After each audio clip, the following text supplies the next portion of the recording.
From the other perspective, for experienced talent, what advice would you give to that group around keeping their chin up and getting through this process, differentiating themselves in an application or an interview? We're in the unofficial matchmaking business. We're working with clients across the country. Here we're sitting in St. Louis.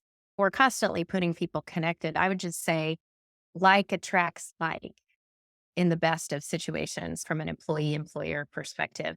Go to the people that you admire, go to the companies that you admire. What are you attracted to? Don't think about it as going to find a job. Where are you attracted to? What people in your network are the happiest in their roles? So I take a little bit different and creative Mhm. way about it, I think.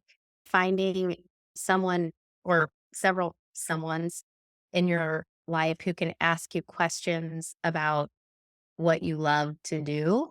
Because I think that before you start doing your resume and applying for jobs, I find, at least with my friends and other people, I'm like, but what do you want to do?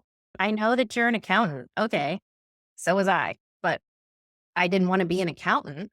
And again, mine was totally accidental, but how do you help other people ask themselves questions so that they can be like, oh, what I really love to do actually is write and see how what they've already done can transfer into a totally different role or a totally different industry. We talk to people all the time. They're like, but I'm in healthcare.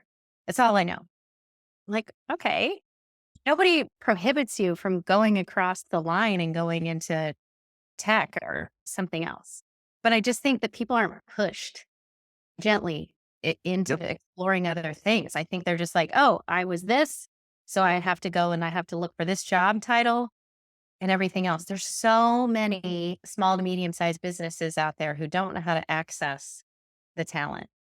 Yeah, that's a good point. I'm amazed how many people put themselves in a box. And when you ask them a question or two to challenge, they're like, wow, I never thought of that. That's a great question. To you or I, it's probably pretty obvious, but it also feels good to help them think through that.